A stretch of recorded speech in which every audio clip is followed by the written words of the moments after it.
Hello, my name is Cabot, Phillips, Media Director here at Campus Reform. Today we're joined by Cynthia Newman of Rider University. Cynthia, thanks so much for coming on.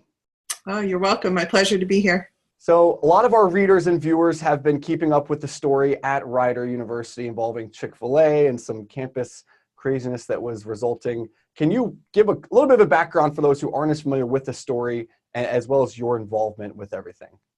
Sure. So on November 1st, the university leadership issued a survey to the campus community, to the students primarily, asking them for input on selection of a new restaurant provider on campus. This was a follow-up to an earlier survey that had been conducted where Chick Fil A came out as one of the top choices for the students. In this follow-up survey, in the cover letter, the university officials indicated that there were a few providers they weren't moving forward with. And then they said a statement in the email about that Chick Fil A was not going to be considered because their corporate values had not sufficiently progressed enough to align with Riders' values. And so when you saw that, what was your response? I'm sure a lot of people were just thinking of the chicken. They weren't even necessarily thinking of the corporate values of Chick Fil A. So what was your response when you saw that, and kind of tell our viewers what you did? So actually, I felt like I had been punched in the stomach when I read that statement, because I'm a very committed Christian, and Chick Fil A's values, the corporate purpose statement is to glorify God and to be faithful stewards of all that's entrusted to them, and to have a positive influence on everyone who comes into contact with them. And I would say that that mirrors my personal beliefs perfectly. And so I really felt it very personally. But I'm not someone who makes a fuss typically, or who rants and raves. And so what I did in response to that email immediately, actually, was to reach out to some of the university leadership that I report to, as well as that issued that statement. And I started about a month's worth of dialogue with those individuals. And basically I asked, before Thanksgiving, I asked directly if they would please issue an apology for the offense in the statement that they made to the campus community. And so after that happened, what was the university response, and what led you to resign part of your position there at the university? So the university did issue a second email to the campus community, but there was no apology included in that email. They also issued to all the campus leadership, myself included as the Dean of the College of Business, a list of talking points that we were to use to respond to anyone who was critical of the Chick Fil A decision. It was at that point, when I got those talking points, that I realized that I couldn't in good conscience adhere to those. So what was in those talking points? Are you able to give us an idea of what the university was suggesting you all say in response to questions about their stance toward Chick Fil A? Sure. So there wasn't anything necessarily at face value that I found offensive about the talking points.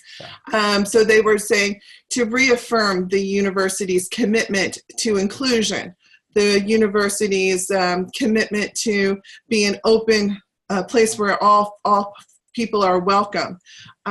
What struck me the wrong way, and why I couldn't adhere to those, is because in the absence of an apology for the offense that was made to Christian values and other faith values, quite honestly, those talking points were then something I couldn't say in good conscience, because there was no apology. So it was like you needed to frame those talking points in light of the fact that they made that first statement about Chick Fil A. And so to say that we should respond by saying the university seeks to produce individuals that are responsible citizens, for example, well, the implication is that people who adhere to values similar to Chick Fil A's are not responsible citizens. Yeah. I was just about to say as well, it seems like the implication is that you're also not tolerant if you don't go along with their stance, which seems ironic from an outsider's perspective, that the implication being made that you're the one that's not being tolerant when your ideas, and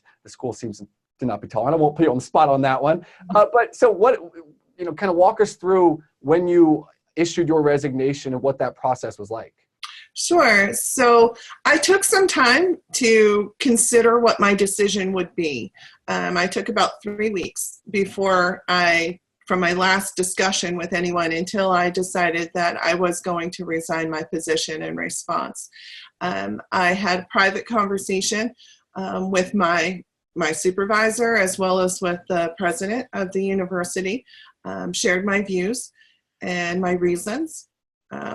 They were sorry to see me go, but that was pretty much the extent of it. And then about a month later, just on February 14th, I made a statement to my faculty. So there were about 70 people in the room, my faculty and staff, in which I recounted the situation, much as I did to you earlier, and made my announcement that I felt like I couldn't put myself in a situation where I would in any way be seen complicit when an affront to my Christian values had been made. And so I made that statement, that announcement. And since then, I've gotten a lot of support from my faculty, from my staff, from some of the students that are aware of the decision that I made and why. Just understanding that, they identify with the fact that what I'm saying is that no one group's opinions, values, beliefs should be elevated over anyone else's values, opinions, or beliefs. We should be able to respectfully disagree when it comes to values and ideologies.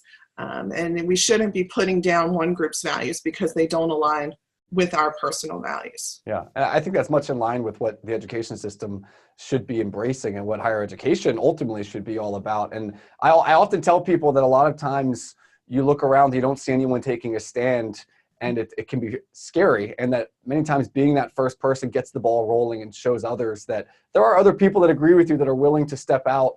It just takes that one person to stand up. So I think many of our viewers commend you and are with you as well. And I guess in closing, my question for you would be, what is your message to people in a similar situation? I'm sure that there are professors out there watching, or even students that are in similar situations. What's your message to them if they're afraid to speak out on an issue like religious liberty that means something to them because they're afraid of retribution? What would you say to them? I would say don't be afraid. Stand up for what you believe in. Do it in a respectful manner so that at the end of the day, you can still respect yourself for how you expressed your views and how you stood up for your views. And understand that, you're the one who has to live in the world that's around you. And so if you feel something is not right in that world, you have an obligation to stand up and to say what your perspective is on that. Yeah. Powerful words.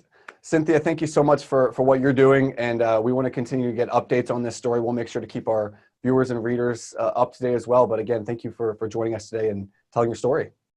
Thank you so much for having me. Appreciate it.